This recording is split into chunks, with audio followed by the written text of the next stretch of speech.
বন্ধুরা, এসএলএসটি পরীক্ষা আর মাত্র কয়েকদিন পর। এই সময় তোমরা সবাই প্রস্তুতিতে ব্যস্ত রয়েছো, শেষ মুহূর্তের পড়াশোনায় ব্যস্ত রয়েছো। তো তার মধ্যেই তোমাদের কিছু জরুরি কথা, কিছু জরুরি বিষয় পরীক্ষার দিনটার জন্য আমি আজ জানিয়ে দেওয়ার জন্য এই ভিডিওটা নিয়ে এলাম। আজকের ভিডিওতে আলোচনা করব তোমাদের পরীক্ষার দিন কি কি সঙ্গে নিতে হবে, কি কি নিতে পারবে না, কি কি পরীক্ষার হলে করতে হবে আর কি কি করতে পারবে না। এই বিষয়গুলো প্রত্যেকটাই গুরুত্বপূর্ণ, তাই ভিডিওটা শেষ পর্যন্ত দেখবে। খুব বড় ভিডিও হবে না, তোমাদের বেশি সময় আমি নেব না। চলো তাহলে শুরু করা যাক। প্রথমেই বলবো যে জিনিসগুলো তোমাকে অবশ্যই সঙ্গে নিতে হবে সেটা হচ্ছে একটা আইডি কার্ড, অর্থাৎ আধার কার্ড বা ভোটার কার্ড, অ্যাডমিট এবং কলম। অ্যাকচুয়ালি এই তিনটি জিনিস তোমাকে অবশ্যই নিতে হবে। এর বাইরে কিছু তুমি নিতেও পারো, নাও পারো। যাদের আইডেন্টিটি কার্ডে এক প্রকারের নাম আছে আর অ্যাডমিট কার্ডে অন্য নাম আছে, টাইটেল বা স্পেলিং এসবের কোনো গোলমাল আছে, তাদেরকে অবশ্যই কিন্তু সাপোর্টিং ডকুমেন্ট নিয়ে যেতে হবে, যা থেকে বোঝা যায় যে ওই আইডেন্টিটি কার্ডের ব্যক্তি আর ওই অ্যাডমিটে যার নাম আছে এই দুজন ব্যক্তি একই ব্যক্তি। নেক্সট বলবো, যেহেতু ভেন্যুতে এন্ট্রান্স 11টার সময় দেবে, তাই তোমাদের আমি বলবো 10:30টার মধ্যে অবশ্যই ভেন্যুতে পৌঁছে যাও, যেন ওখানে গিয়ে একটুখানি রিল্যাক্স করার, একটুখানি রেস্ট নেওয়ার সময় পাও। একেবারে ছোটাছুটি গিয়ে সঙ্গে সঙ্গে সেন্টারে ঢুকে যাব, এটা কিন্তু একটুখানি অসুবিধাজনক হতে পারে। মানসিক স্বস্তির জন্য, মানসিক শান্তির জন্য একটুখানি সমস্যাজনক হতে পারে। তাই 8 ঘন্টা অন্তত সময় হাতে রেখে যাবে। যাদের দূরে বাড়ি, ট্রেন বাস অনেক কিছু করে যেতে হবে, তাদের আমি বলবো সাফিসিয়েন্টলি আগে বাড়ি থেকে বেরো, যাতে তুমি অনেকটা আগে পৌঁছতে পারো এবং দেরি হওয়ার কোনো সম্ভাবনা না থাকে। এবার বলে রাখি, তোমরা যখন ভেন্যুতে অর্থাৎ এক্সাম হলে ঢুকবে, এন্ট্রি গেটে তোমাদের কিন্তু একটা চেকিং হবে। ওই চেকিংটা করবে পুলিশের তরফে। ওই চেকিংয়ে তোমাদের যা যা কিছু ভেতরে নিয়ে যাওয়া বৈধ নয় সেগুলো কিন্তু ওখানে সিজ করে দেবে বা ওখানে আটকে দেবে। এক্ষেত্রে বলে রাখি, এটা বিভিন্ন সেন্টার বিভিন্নভাবে করতে পারে। পুলিশের কাছেও জিম্মায় রাখতে পারে অথবা সেন্টারের জিম্মাতেও রাখতে পারে ওই সমস্ত জিনিসগুলো যেগুলো ভেতরে নেওয়া যাবে না। যেমন কী কী নেওয়া যাবে না? কোনো মোবাইল ফোন নেওয়া যাবে না, কোনো রকম ইলেকট্রনিক ডিভাইস, কোনো রকম ক্যালকুলেটিং ডিভাইস, কোনো রকমের স্মার্ট ডিভাইস, কোনো রকমের ইয়ারফোন বা ইয়ারবাড এগুলো নেওয়া যাবে না। যে জিনিসগুলো ছদ্মবেশে কোনো ইলেকট্রনিক ডিভাইস হলেও হতে পারে, এই ধরনের কিছুই কিন্তু তোমাদের ভেতরে নিয়ে ঢুকতে না দিতে পারে, আটকাতে পারে। তাই যথাসম্ভব হালকাভাবে যেও, যথাসম্ভব কম জিনিস নিয়ে যেও, যথাসম্ভব সিম্পলভাবে যেও, তাহলে তোমাকে কম সমস্যার মধ্যে পড়তে হবে। এখানে আমি তোমাদের একটা পরামর্শ দেব, 11টার সময় যেহেতু এন্ট্রি শুরু হচ্ছে, পরীক্ষা শুরু হচ্ছে 12টায়, মাঝখানে 1টা ঘন্টা সময় থাকবে।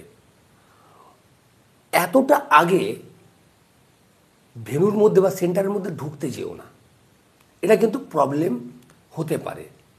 তোমার চেকিং হয়ে গেল, 5 মিনিটের মধ্যে তুমি হলে ঢুকে গেলে, এবার ভেতরে গিয়ে তুমি কি করবে তুমি বুঝতে পারবে না, কারণ তোমাকে পুরো খালি হাতে ভেতরে ঢোকানো হবে।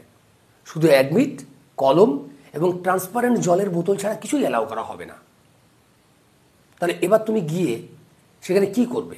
বসে বসে তোমাকে বোর হতে হবে 1 ঘন্টা ধরে বা 40-45 মিনিট ধরে। তাই আমি বলবো একটুখানি 10-15-20 মিনিট ওয়েট করো, একটু সবাই ঢুকে যাক, তারপর একটু পিছন পিছন ঢোকো। সেই সময়টা তুমি চাইলে তোমার নোটপত্র যেগুলো সঙ্গে নিয়ে যাবে সেগুলো তুমি সেন্টারের বাইরে একটুখানি রিভাইজ করে নিতে পারো, দেখে নিতে পারো। এরপর যখন তুমি সেন্টারে পৌঁছে গেলে, ভেতরে ঢুকে গেলে, ভেতরে ঢুকে স্থিরভাবে বসো, নিজের জায়গায় গিয়ে ওয়েট করো কখন কোশ্চেন এবং ওএমআর ইত্যাদি দেবে। ওএমআর হাতে পেলে অ্যাডমিট মিলিয়ে খুব সাবধানে নিজের রোল নাম্বারটা ফিল আপ করো। রোল নাম্বার ফিল আপ করতে সময় নাও, ধীরে সুস্থে করো। আর এই ব্যাপারে আমার ব্যক্তিগত পরামর্শ হলো, তোমরা রোল নাম্বারটা মুখস্থ করে নাও। নিজের অ্যাডমিটের রোল নাম্বার মুখস্থ করতে 10 মিনিটও লাগবে না। রোল নাম্বার মুখস্থ থাকলে ফিল আপ করতে সুবিধা হয়। যদিও মুখস্থর উপর নির্ভর করে তুমি ফিল আপ করবে না, মিলিয়ে দেখবে, কিন্তু তবুও মুখস্থ থাকার একটা আলাদা সুবিধা আছে। মুখস্থ একটা নাম্বারকে পরে মিলিয়ে লেখাটা অনেক ইজি হয়। আর দেখে দেখে মেলাতে গেলে চোখের মধ্যে ধাঁধা লাগে। একেবারে অচেনা একটা নাম্বারকে দেখে দেখে মিলিয়ে ওএমআরে ফিল আপ করা একটুখানি কষ্টকর। তাই অবশ্যই নিজের রোল নাম্বার নিজে মুখস্থ রাখো। যখন ফিল আপ করবে তখন মিলিয়েই করবে। রোল নাম্বার ফিল আপের ক্ষেত্রে আমি একটা পরামর্শ দেব, সেটা হচ্ছে প্রথমেই পুরো বক্সটাকে ভর্তি করে দিও না কালি দিয়ে। প্রথমে একটা করে পয়েন্ট দাও প্রতিটা ঘরে, প্রতিটা করেসপন্ডিং ঘরে একটা করে কালো পয়েন্ট দিয়ে দাও।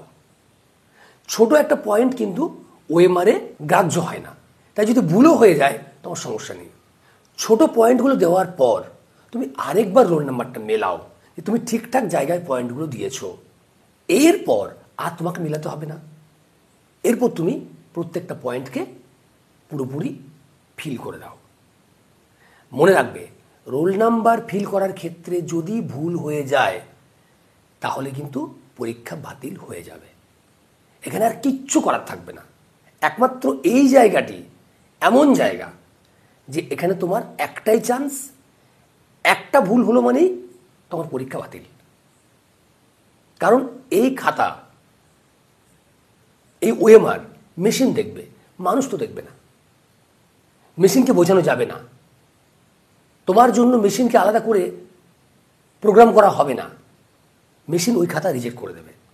তাহলে যে পদ্ধতিতে বললাম, রোল নাম্বারটা কিন্তু ওই পদ্ধতিতে ফিল আপ করবে। নেক্সট মনে রাখবে, প্রচুর সময় তোমাদের হাতে থাকছে। এবার 1.5 ঘন্টায় 7টা প্রশ্নের উত্তর করতে হবে। তাই প্রতিটা প্রশ্নের ওএমআর ফিল আপের আগে সেম পদ্ধতি ফলো করো।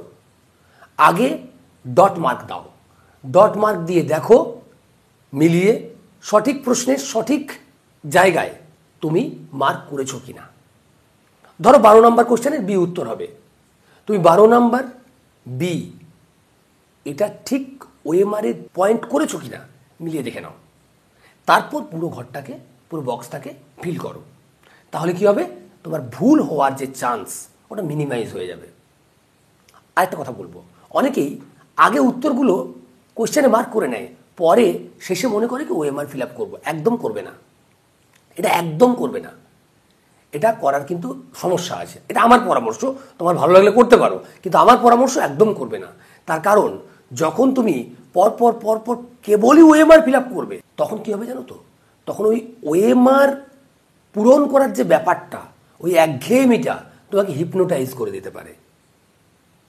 ওই একঘেয়েমিতে তুমি হঠাৎ করে দেখবে একটা বক্স ভুল করে অন্য জায়গায় দিয়ে দিলে, বিয়ের জায়গায় সি করলে, সির জায়গায় বি করলে। এটা হওয়ার চান্স থাকে। আর যদি একটা একটা প্রশ্নকে ধরো আর একটা একটা ওএমআর ফিল আপ করো, তাহলে এই ভুলটা হওয়ার সম্ভাবনা মিনিমাইজ হয়ে যায়, সব থেকে কমে যায় এটা। তাই একটা প্রশ্ন উত্তর সিলেক্ট করবে, সেই প্রশ্নের উত্তর ওএমআরে ফিল করবে, তারপর পরের কোশ্চেনে যাবে। কঠিন কোশ্চেনগুলোকে রেখে দেবে, যেগুলো তুমি উত্তর বুঝতে পারছো না রেখে দেবে, পরবর্তী কোশ্চেনে চলে যাবে। যেগুলো রয়ে গেল ওগুলো পরে শেষে বাড়তি সময়ে তুমি ভাবনা চিন্তা করে উত্তর দেবে। আরেকটা বিষয় বলি, মনে রাখবে, এক্সাম সেন্টারে তোমাকে একটা সিগনেচার করতে হয়, অ্যাটেন্ডেন্স সিগনেচার, এবং ইনভিজিলেটরকে তোমার ওএমআরে সিগনেচার করতে হয়। এই দুটো সিগনেচার কিন্তু অবশ্যই করবে।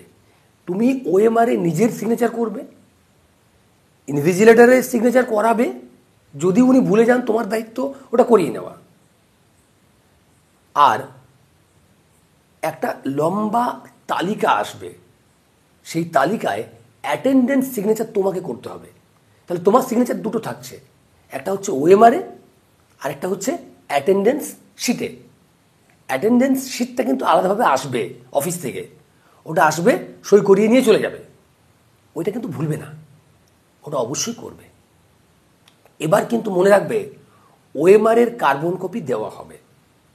ওএমআরের কার্বন কপি তোমরা নিয়ে আসবে বাড়িতে।